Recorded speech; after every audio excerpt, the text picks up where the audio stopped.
Silakan. Assalamualaikum.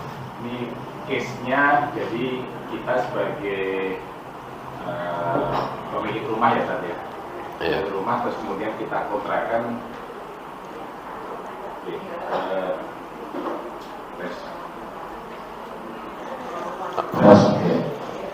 Kita sebagai pemilik rumah itu kita kontrakkan kepada orang, dan orang itu memberikan DP kontrak rumah itu pada kita. Sekarang ada rumah 12 juta, terus dia kasih DP 1 juta. Dalam perjalanannya ternyata dia nggak jadi, karena sudah jadi di awal. Dan pada saat itu sudah kesepakatan kalau kontrak nggak jadi, uangnya suruh hangus. Jadi beli kita gitu. Itu kita pernah ketemu kita hanya sekedar via VA atau seperti itu. Apakah itu kita menyalahi jual beli atau tidak? Tidak ya. Bahkan dalam ilmu fikih itu ada istilahnya urban, itu namanya ain ra ba alif nun, urban.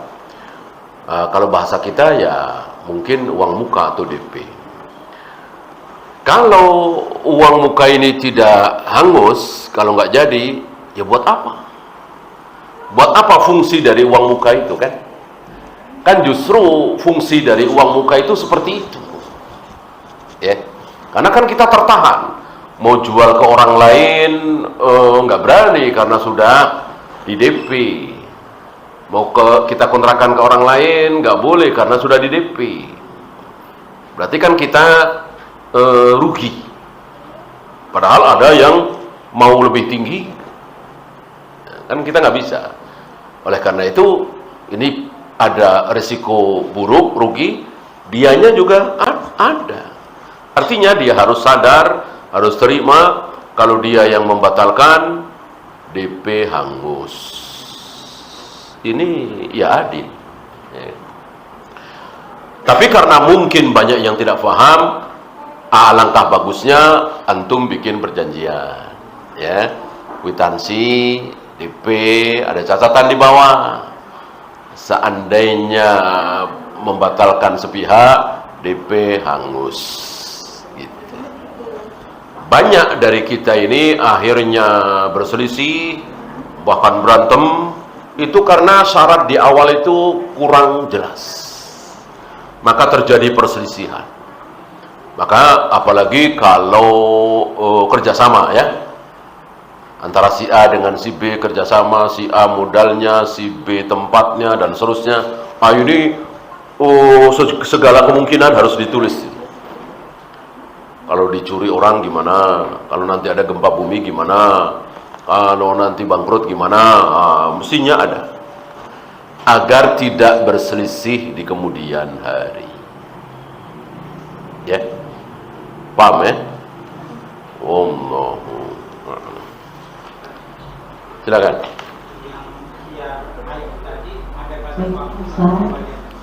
Iya, sama 3 hari ya. Ada 3 hari.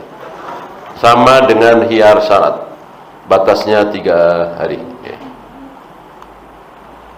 Ada lagi? Assalamualaikum.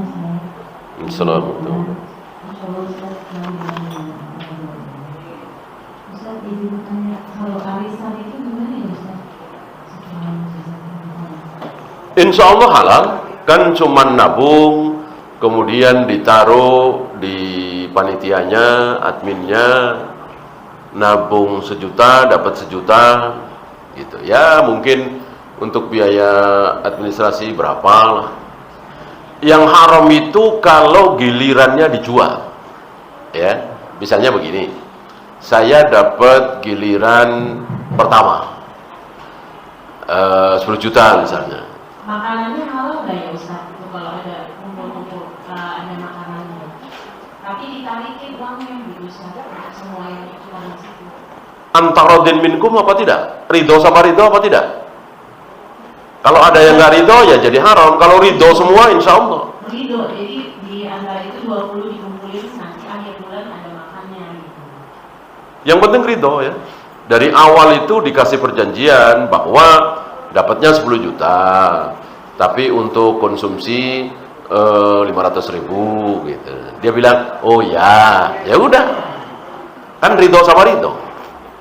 Kecuali tanpa ucapan seperti itu, ya, tiba-tiba diambil 500.000. Kan salah satu jual beli yang halal kan antara minkum, saling meridhoi dan tidak ada riba. Ini kan nggak ada riba kan?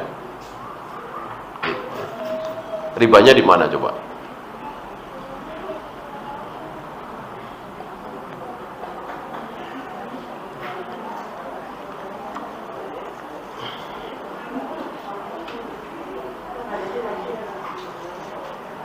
Jika sudah terlanjur banyak melakukan muamalah riba, padahal dulu sempat berhenti dan sekarang terulang lagi, apa yang harus dilakukan? Taubat. Taubat itu kan bisa berkali-kali, tidak cuma satu kali. Ya, minum khamr lagi, taubat. Minum khamr lagi, taubat lagi. Minum khamr lagi, taubat lagi. Allah bosan nggak? Allah bosan nggak? Enggak. Salah satu yang tidak ada pada diri Allah adalah bosan. Allah tidak bosan sampai kalian sendiri yang bosan. Ya. Allah itu kalau ada orang yang taubat apa? Pernah dengar? Senang sekali. Salah satu sifat Allah adalah senang ketika ada yang bertaubat. Bahkan melebihi senangnya orang yang kehilangan barang yang sangat berharga kemudian diketemukan kembali. Ya, kalau taruhlah kita kehilangan anak gitu ya, cari ke sana kemari mana anak satu-satunya, lagi lucu-lucunya, sampai berhari-hari tiba-tiba kita ketemu anak kita di pasar misalnya. Kayak apa senangnya? Senang sekali. Nah, Allah lebih senang dari orang itu ketika ada orang yang bertaubat. Taruhlah kita taubat dari khamr misalnya, atau dari rokok misalnya, atau dari musik misalnya, atau dari judi misalnya. Oh, Allah senang sekali. Seperti tadi. Belum setahun main judi lagi. Habis itu tobat lagi. Allah senang apa tidak? Tetap senang dan gak ada bedanya. Itulah sifat Allah, beda dengan sifat kita. Kalau kita ya 3 kali, 4 kali sudah bosan. Allah tidak. Mau puluhan kali, mau belasan kali, Allah tidak pernah bosan. Ya.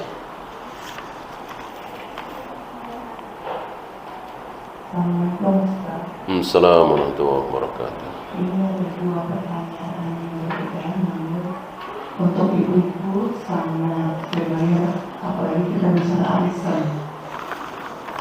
Yang pertama saya mau komentar soal arisan, di mana di dalamnya ada uang konsumsi yang memang disepakati oleh peserta arisan. Namun pembelanjaan dari hasil yang mau ditanyakan, pembelanjaan dari hasil konsumsi, katakan 50.000 per orang, apakah harus pas 50.000 atau bila mana yang pelanggaran berlebih, apakah menjadi hukumnya juga? Itu yang ditanyakan. Yang kedua, iya, meskipun lebih, tapi di antara pesertanya ikhlas, Ustaz. Namun baiknya apakah itu tetap dengan format yang tadi dikatakan per orang 50.000 sesuai kesepakatan, atau ada format lain yang kita terhindar daripada hukuman. Yang kedua adalah soal tadi yang Ustaz katakan ada 5 penghilang keberkahan. Nah, dari 5 tersebut ibu ini ingin mengetahui bahwasanya bagaimana hukumannya kalau bila memang kedepannya tanpa disengaja melakukan hal itu meskipun sudah mengetahui. Ya, kalau dia tahu bahwa itu haram, bisa menghilangkan keberkahan, dia nekat melakukan, ya insya Allah akan hilang keberkahan. Jangan riba, jangan goror, jangan khidah, dan seterusnya. Dan harus ada khiyar majlis, dan seterusnya. Jangan sekali-sekali, karena luar biasa, ya, mau kaya apapun, mau sehat apapun, kalau nggak ada berkah, ya kita lihat. Sebagaimana sebagian yang kita saksikan, kasihan sekali. Ya. Anak-anak pada narkoba, susah diajak sholat, istri selingkuh, keluarga berantakan. Padahal gajinya besar sekali, pendapatannya besar sekali, puluhan juta, ratusan juta. Tentu kita tidak mau seperti itu. Ya. Tentang 50.000 ini, seperti tadi, kalau memang antarodin minkum, ridho sama ridho, nggak masalah. Intinya ridho apa tidak, gitu. Karena salah satu syarat jual beli yang dihalalkan adalah antarodin minkum, ridho sama ridho. Yang kedua, kita wajib mentaati syarat. Ketika kita membuat syarat, kita kumpul 10 orang, kita bikin perjanjian, nanti kita tidak boleh ya, jangan membeli di luar ini ya, kita beli sesama kita ya, misalnya. Yang penting ridho sama ridho, dan dari awal syarat itu dipenuhi. Meskipun tambahannya Ustaz, meskipun ketika itu berada di konsumsi, itu berada di pihak rumah, ketika dibuat arisan tersebut di restoran, padahal kesepakatannya kan ada konsumsi. Namun kesepakatan juga diperbolehkan untuk di restoran. Nah, kan tidak ada konsumsi Ustaz, tapi membawa kue itu kita pernah menerimanya. Oh iya, sekarang begini, saya utang sama ibu 1 juta, perjanjian 1 juta. Begitu saya balikin, tanda terima kasih nih ibu, 100.000, boleh? Boleh nggak? Riba nggak? Enggak, karena tidak perjanjian dari awal. Perjanjian dari awal 1 juta ya bayar 1 juta. Setelah itu ini tanda terima kasih. Tambah 100.000, tambah 200.000, boleh. Yang nggak boleh, yang riba itu perjanjian di awal. Pokoknya kalau utang 1 juta kembali 1,2, itu riba. Nabi diriwayatkan ketika meminjam seekor unta selalu dikembalikan dengan unta yang lebih gemuk, lebih bagus gitu. Sebaik-baik orang adalah yang mengembalikan utang dengan dilebihkan. Yang haram perjanjian di awal, dan itu inisiatif yang punya utang, bukan yang punya piutang. Paham ya? Berarti boleh, jelas boleh itu.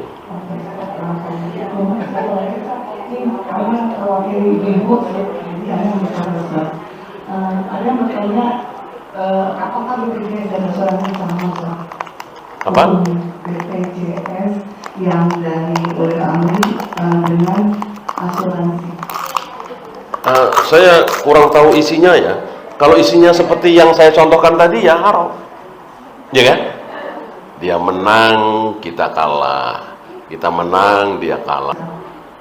Kalau oleh Amri nyuruh kita motong jenggot, berarti kita harus potong jenggot. Apa bisa seperti kayak anak sekolah, nggak bisa kalau ada BPJS itu gimana? Iya, uli amri itu wajib kita taati. Kalau tidak nyuruh maksiat, masuk nyuruh maksiat kita taati. Pegawai negeri nggak boleh pakai jilbab, ya nggak boleh kita taati. Pegawai negeri laki-laki harus motong jenggot, nggak boleh kita taati. Yang kita taati yang halal, menjadi wajib. Pakai baju putih kan mubah. Tiba-tiba uli amri nyuruh tiap hari Senin harus pakai baju putih, ya jadi wajib. Kita harus taat pada uli amri, karena pakai baju putih adalah tidak haram, gitu ya. Kalau riba haram dan itu disuruh ulil amri, ya nggak boleh kita taati, ya.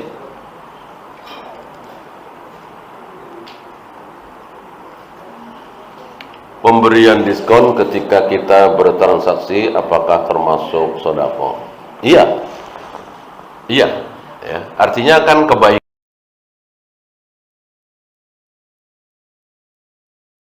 Ya boleh juga dari awal supaya menarik minat pembeli, nggak masalah, nggak masalah.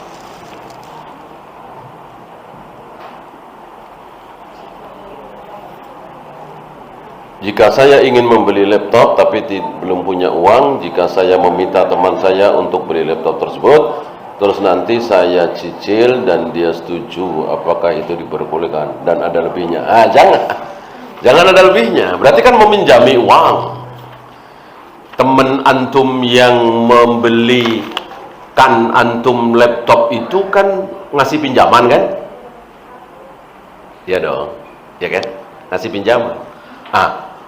Ngasih pinjaman lalu dia dapat lebihan. Apa tadi? Riba. Ya. Riba itu yang banyak terjadi seperti itu. Dan menjual sesuatu yang belum dimiliki enggak? Iya, kan laptop masih di sana. Udah deal antara antum dengan teman antum. Ya. Kecuali teman 30%, 50%, bahkan 100% menjual sesuatu yang sudah dimiliki. Kalau ini kan belum dimiliki, ya kan?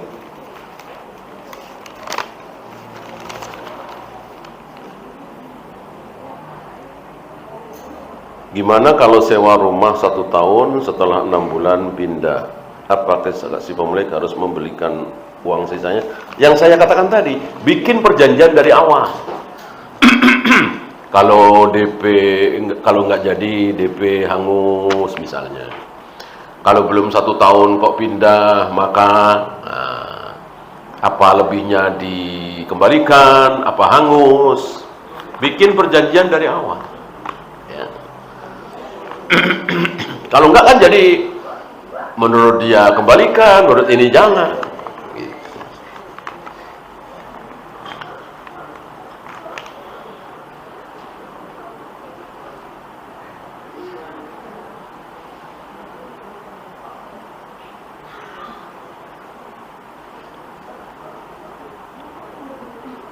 Ada lagi?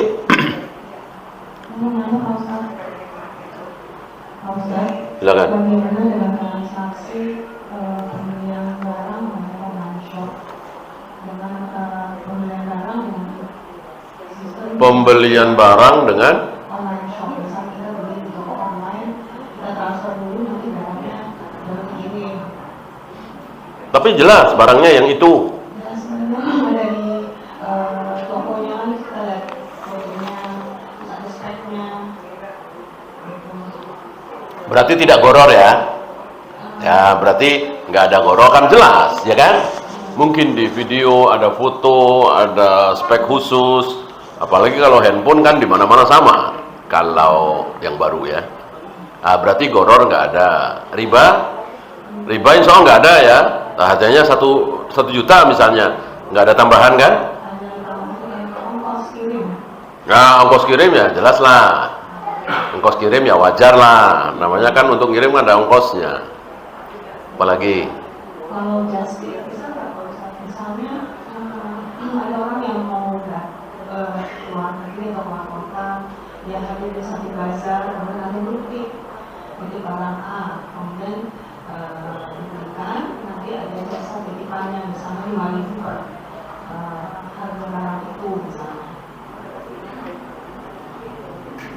harga barang tidak dinaikkan oleh dia. Tidak. Insya Allah halal. Justru saya kira itu lebih aman pakai jasa titip daripada mau nggak ini 5 juta padahal di sana cuma 3 juta 4 juta, ini malah nggak aman.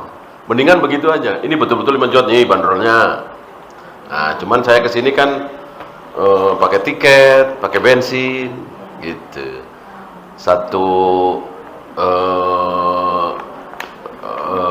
bungkusnya sekian.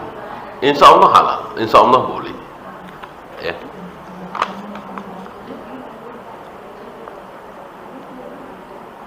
Ada lagi?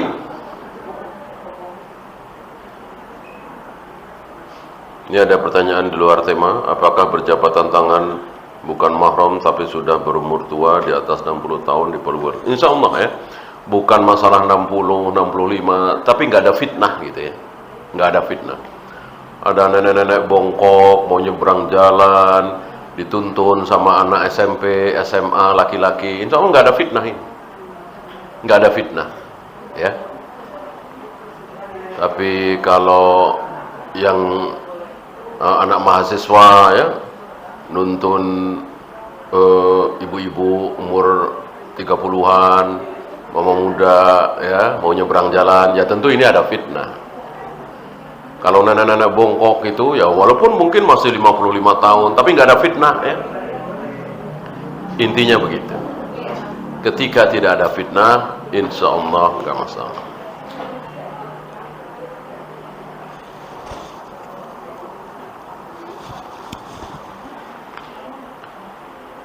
Apakah dunia ini tempatnya banyak masalah, walaupun saya sadar masalah itu akibat perbuatan sendiri, bagaimana menyikapi? Memang harus seperti itu. Kita harus merasa ketika kita mengalami keburukan, itu akibat dosa kita, akibat kesalahan kita. Tapi jangan memastikan ya. Mudah-mudahan ini peringatan dari Allah, karena selama ini saya kurang sedekah misalnya. Selama ini saya kurang sering berkunjung ke rumah ibu misalnya. Selama ini saya kurang mencari ilmu misalnya. Boleh. Ketika kita ditimpa musibah demi musibah, lalu kita merasa ditegur, itu bagus. Ya. Untuk diri kita, jangan untuk orang lain. Ya, untuk diri kita. Jika antum punya teman sakit-sakitan, antum diem aja. Antum nggak usah, ente kurang sedekah sih, makanya ente sedekah, jangan. Ya, untuk diri kita. Untuk diri kita boleh. Kita sakit-sakitan, lalu kita merasa kurang sedekah, boleh. Boleh. Karena sedekah insya Allah bisa menyembuhkan. Wadawu amradakum bis-sedekah. Obati penyakit kalian dengan cara bersedekah. Apakah pertanggungjawaban kita di hadapan manusia belum ada apa-apanya dibanding dengan pertanggungjawaban kita di hadapan Allah nanti? Iya. Iya. Coba kita di hadapan manusia ketika kita berbuat kesalahan, paling diomelin, paling ditabok, paling dipecat. Dahsyat-dahsyatnya dibunuh. Nggak bisa memasukkan kita ke dalam neraka kan? Coba kalau di hadapan Allah. Kita diberi amanah untuk taat kepada Allah, lalu kita tidak taat, neraka. Ya, nggak ada apa-apanya. Hukuman dari atasan kita, perusahaan kita, orang tua kita, nggak ada apa-apanya dibanding dengan hukuman dari Allah. Ya. Wallahu. Ada lagi? Assalamualaikum Ustaz. Mau bertanya. Assalamualaikum. Untuk perihal saat ini kan pembayaran di berbagai merchant itu biasanya menggunakan kris. Menggunakan apa? QRIS. Ya. Nah, sedangkan untuk si penjual biasanya si QRIS itu akan dibebankan biaya administrasi. Nah, apakah itu termasuk riba? Dan pertanyaan kedua, misalkan ada transaksi yang dilakukan menggunakan kartu kredit, tapi itu hanya sebagai alat bayar, namun di akhirnya akan dibayar secara tunai, tidak dicicil atau tidak adanya tunggakan. Apakah itu juga termasuk riba? Ketika kita membayar dengan QRIS itu, taruhlah kita belanja 1 juta. Itu rekening yang dikeluar dari saldo kita 1 juta, apa lebih, apa kurang? 1 juta. Sama. Ya kalau sama ya nggak ada riba. Kalau sama nggak ada riba. Ya. Kecuali ada lebih atau apa ya. Sama mau itu kan teknis saja. Kalau dulu pakai gesek misalnya, atau pakai transfer lewat handphone, ini pakai QRIS. Intinya 1 juta ya 1 juta, 2 juta ya 2 juta. Insya Allah tidak ada riba. Ya.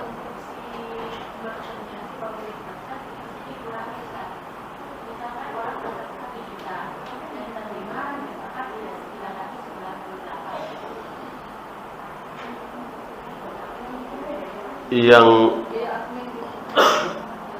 kita bayar 1 juta ke warung itu, tapi warung itu nerimanya cuman 1 juta kurang 1.000 lah, taruhlah gitu, begitu kira-kira. Iya, resikonya di warung kan, si warung mau nggak, yang ngadain kan warung itu, yang ngajarin QRIS kan. Iya, ikut sertakan si riba itu sendiri di usaha kita atau tidak? Berarti kan yang melakukan itu disebut riba atau administrasi? Apa bagaimana Ustaz? Kalau dari pihak memfasilitasi si QRIS itu kan dia bilang ini adalah biaya administrasi, nah akan dipotong kepada si pihak bajar. Nah, apakah ini salah satu dari tipu daya riba juga atau bagaimana Ustaz? kalau administrasi yang sering kita dengar, taruhlah kalau Bapak pinjam di koperasi ini, pinjam 1 juta dapat 1 juta, kembaliannya juga 1 juta, tapi ada administrasinya berapa. Kalau 1 juta 10.000, kalau 2 juta 20.000. Jelas ini riba, jelas ini riba ya. Kalau administrasi buat tulis menulis, nulis 1 juta dengan nulis 2 juta, kira-kira tintanya, kertasnya sama nggak? Ya sama aja kan, 1 sama 2 ya. Ini kalau 1 juta biaya administrasinya 10.000, kalau 2 juta 20.000, jelas ini riba. Kalau yang ibu tanyakan itu seperti itu, ya jelas riba. Saya nggak tahu seperti apa. Kalau yang ibu tanyakan seperti itu, ya jelas riba. Walaupun judulnya administrasi, ya memang sabda Nabi seperti itu tadi kan. Yusammunaha bighairi ismiha. Nanti umatku akan memberikan nama-nama maksiat itu dengan yang bukan namanya. Ya. Jadi yang ditanyakan oleh ibu tadi, kebetulan saya pernah bergerak di bidang perumahan. Ya. Jadi ada ini Assalamualaikum warahmatullahi wabarakatuh. Assalamualaikum. Saya membantu untuk menjelaskan apa yang ibu tadi sampaikan. Artinya begini Ustaz, jadi memang ada peraturan pemerintah. Saya lupa peraturan Menteri Keuangan berapa, tapi nanti bisa dicari itu ya. Di mana untuk fasilitas pembayaran menggunakan QRIS yang saat ini berlaku itu dikenakan potongan sebesar 0,7% untuk UMKM Ustaz. Jadi memang misalnya 1 juta, 100 juta dikurangi 0,7% itu 0,7% diambil oleh si penyedia QRIS. Tujuannya sebagai apa? Ya tujuannya memang sebagai administratif, di mana itu akan menjadi biaya pemeliharaan sistem dan lain-lain. Tapi tetap artinya ketika si penjual mau mendapatkan 1 juta, berarti dia mesti menaikkan harganya ya 0,7%, 1.700.000 misalnya gitu kan, atau dia terima pada 1 juta. Nah mungkin itu yang kita ditanyakan oleh si akhwat ibu tadi, apakah ini masuk ke dalam riba atau bagaimana? Karena ini juga ada peraturannya dari Umar Ustaz. Ya, Assalamualaikum warahmatullahi wabarakatuh. Assalamualaikum. Riba itu artinya apa? Bertambah kan? Bertambah kan? Uang kita 1 juta tiba-tiba bertambah jadi 1,2, tanpa jual beli, tanpa sodako, tanpa usaha, itu riba. Kalau uang kita 1 juta jadi 900.000, riba bukan? Enggak, orang berkurang. Riba itu bertambah. Kalau uang kita berkurang, ya bukan riba. Gitu. Ya. Jadi insya Allah kalau berkurang ya tidak. Kemudian tahu sama tahu, apalagi antum tadi bilang ya, buat kebaikan apa, bantu UMKM dan seterusnya. Ya. Apalagi ini resmi pemerintah, insya Allah enggak. Yang haram tadi, yang tambah tadi, administrasi tadi ya.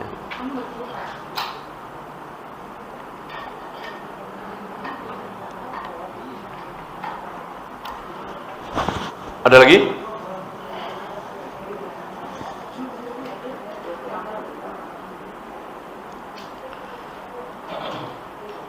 Kalau tidak ada, kita ada.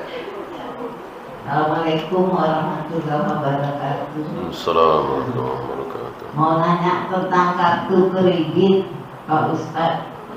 Kartu kredit ini bisa cicil, tapi harganya sama, tidak ada beda. Misalnya harganya 1 juta bisa dicicil 10 kali tanpa bunga. Bolehkah itu, Pak Ustadz? Ada terusannya enggak? Kalau dalam 1 bulan belum bisa lunasi, maka ada bunganya. Ada begitu enggak? Hah? Ada kan? Haramnya di situ.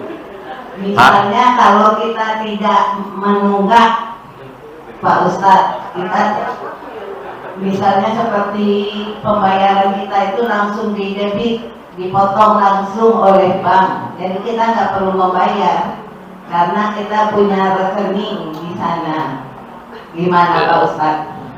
Kan ketika kita bikin kartu kredit ada klausul itu ya, jika dalam sebulan belum lunas akan ada denda berupa bunga.